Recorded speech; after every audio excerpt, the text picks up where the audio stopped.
Selamat pagi Bapak Ibu yang terkasih dalam Tuhan dimanapun Bapak Ibu berada.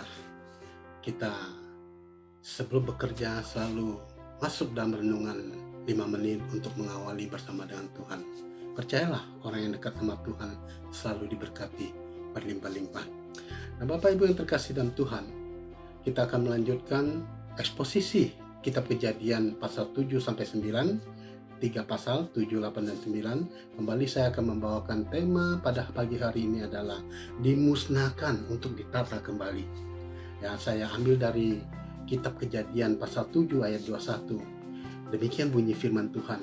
Lalu mati binasalah segala yang hidup yang bergerak di bumi, burung-burung, ternak dan binatang liar dan segala binatang merayap yang berkeliaran di bumi serta semua manusia.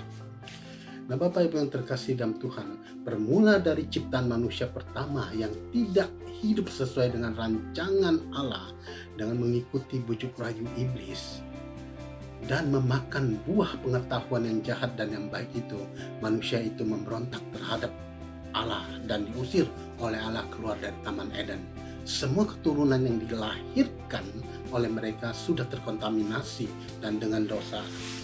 Isi hati mereka jahat dan tidak berkenan di mata Allah.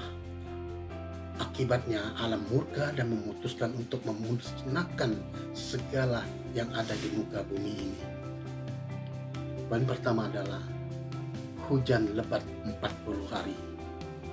Bapak Ibu yang terkasih dalam Tuhan, Kejadian pasal 7 ayat 12 demikian bunyinya.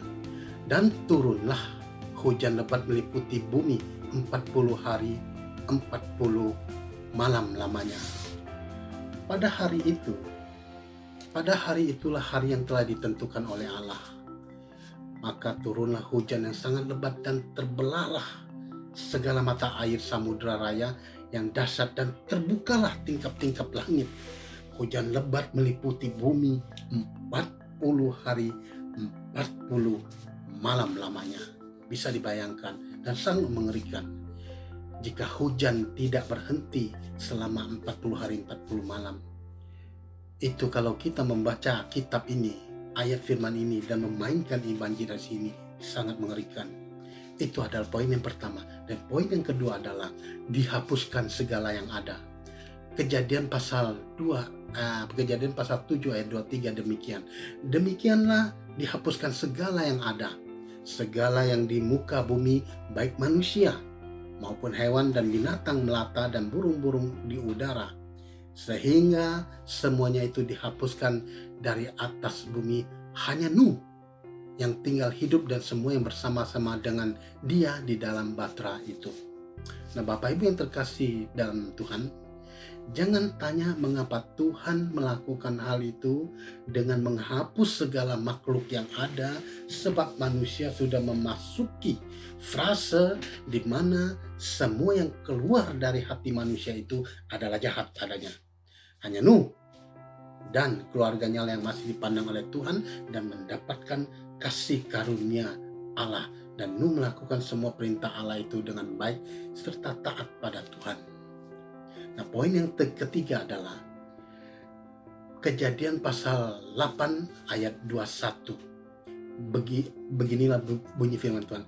Ketika Tuhan mencium persembahan yang harum itu, berfirmanlah Tuhan dalam hatinya, aku tak akan mengutuk bumi ini lagi karena manusia sekalipun yang ditimbulkan dalam hatinya adalah jahat dari sejak kecilnya, dan aku tak akan membinasakan lagi segala yang hidup seperti yang telah kulakukan.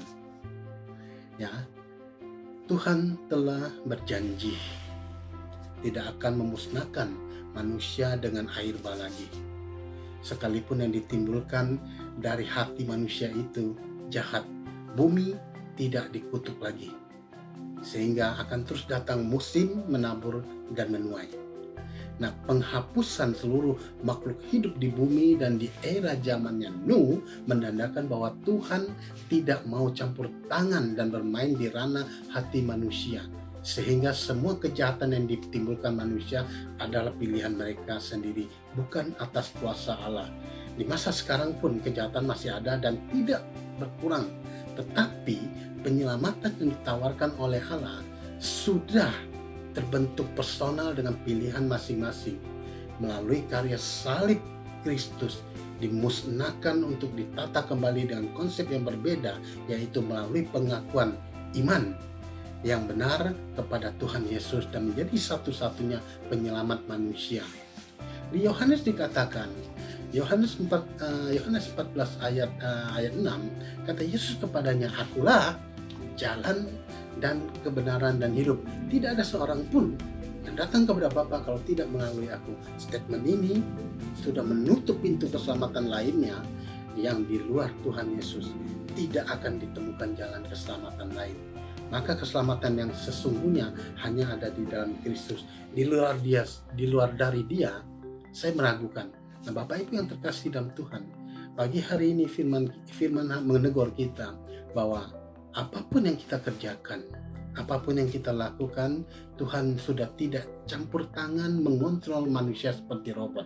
Semua yang kita lakukan, semua yang kita pilih, semua yang kita jalankan adalah pilihan kita sendiri. Tuhan menawarkan statement itu, keselamatan itu, juru selamat itu, grace itu kepada kita. Dan kita lah yang harus menjalankan semuanya itu. Pilihlah yang benar dan jalankanlah semua sesuai kehendak Tuhan. Karena Tuhan satu-satunya juru selamat kita, tidak ada jalan lain. Semoga dipahami, semoga dimengerti, dan semoga dilakukan. Saya PS Riko, Tuhan Yesus memberkati. Haleluya.